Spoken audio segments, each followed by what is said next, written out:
A charity sets up a 68-unit respiratory auxiliary to take the overflow from Mount Sinai Hospital in New York City. And some New Yorkers say, get the heck out. I'm Scott Ott, and this is Right Angle with Bill Whittle and Stephen Green. And gentlemen, this report comes to us from The Gothamist, Gothamist, that reports that Samaritan's Purse, a very well-known Christian ministry run by Franklin Graham, son of the late Billy Graham, has set up this 68-unit respiratory hospital in Central Park under tents, and they've brought in a bunch of paid staffers as well as volunteers to help with this operation. The mayor announced this, Mayor Bill de Blasio announced this and praised the relief organization responsible for funding and erecting the facility. Okay, so Samaritan's Purse is doing this. The Gothamist says this: the mayor did not mention that the group is led by Franklin Graham, a notorious anti-LGBTQ and Islamaphobic preacher with a track record of using humanitarian missions to proselytize an evangelical agenda. Stephen Green, what a shameful thing that New York has fallen into with this. What do you think of the idea of opening up the city to the possible preaching of the gospel in mere exchange for the lives of New Yorkers? Wow. What a crime that people might want to share their beliefs with other people.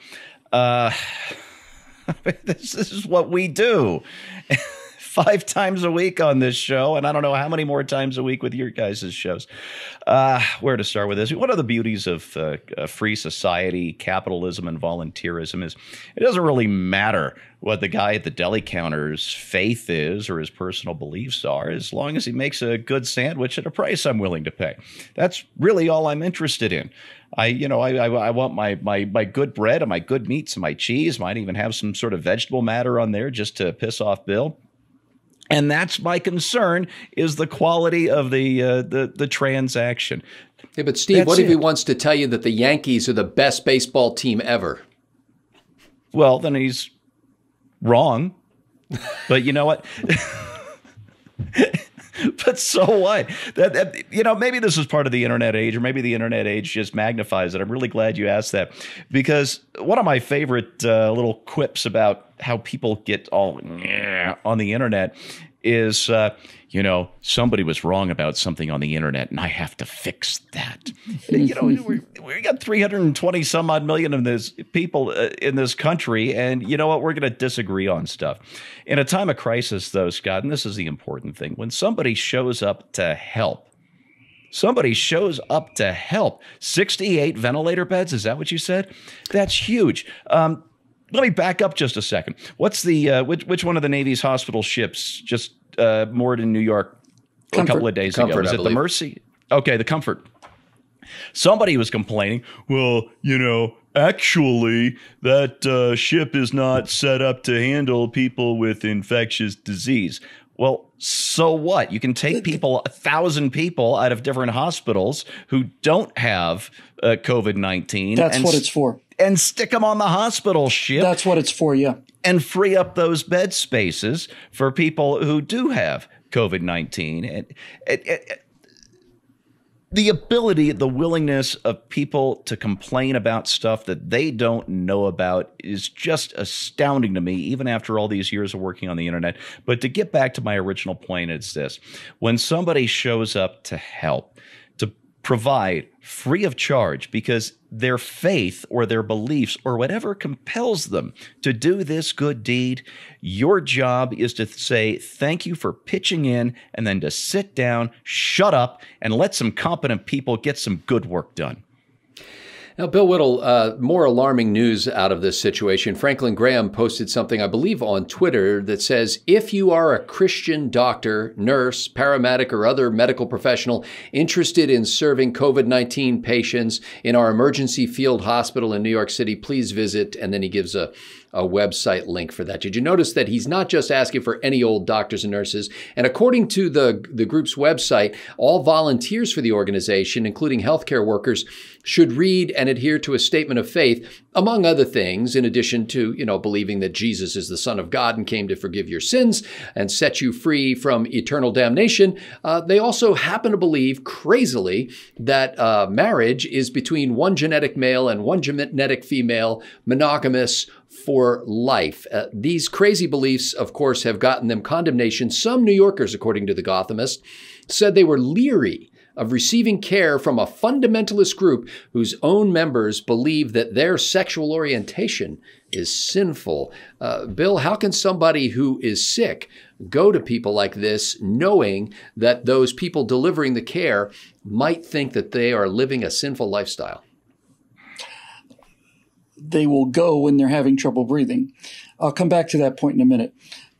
There's a big difference between hiring people and treating people, caring for people. If, for example, Samaritan's Purse only wanted to hire 6'4" blonde, blue-eyed Aryans, and that's the only people they would accept as doctors and nurses. But if they went to New York City and offered care to people, then the only time you'd have a problem with that, in my perspective anyway, is if they only treated 6-foot-tall Aryan blonde people. But that's not the case. They're treating everybody.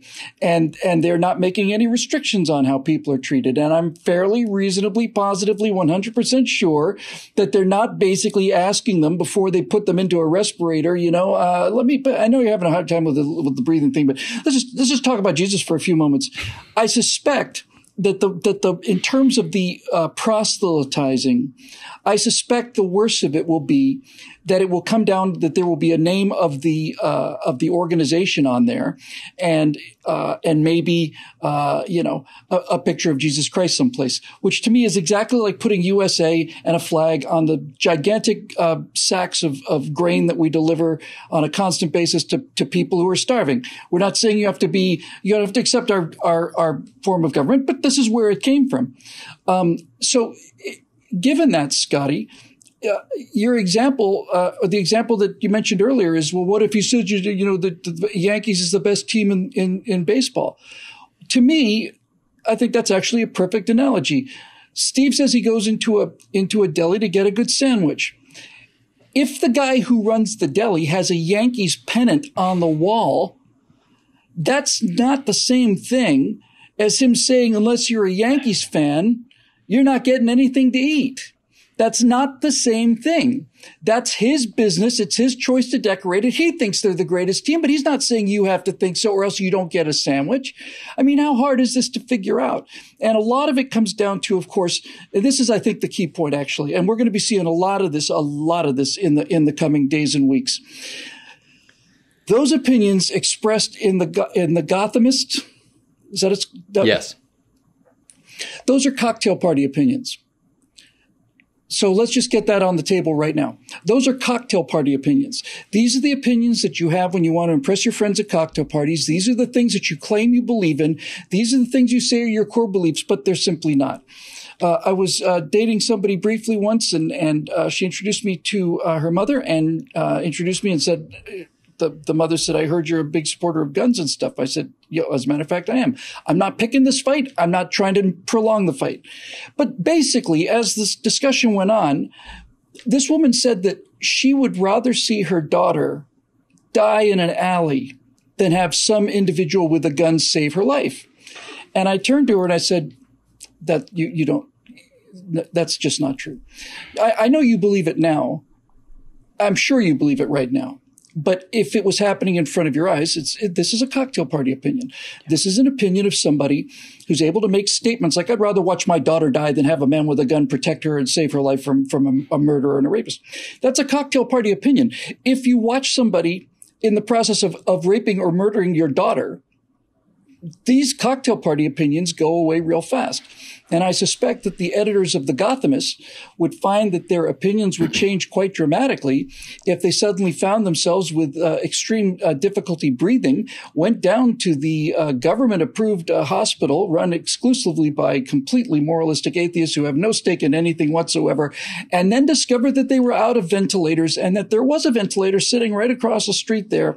It was a life-saving device. I suspect if the editors of the Gothamist was having a hard time breathing, all of a sudden this cocktail party opinion would evaporate, and he would go and do what any other sensible person would do, which is get the help that was offered by people who are just giving out of the kindness of their own heart, and risk, for the sake of his life, for the sake of surviving the COVID-19, risk the possibility of being forever contaminated by a cross inside of a tent someplace, hanging above the respirator that is saving your life. He'd have to run the risk of that kind of contagion, Scott, that he might actually see a sign of the person's religion, and that would be, undoubtedly a greater threat to his life than the virus that he's suffering from.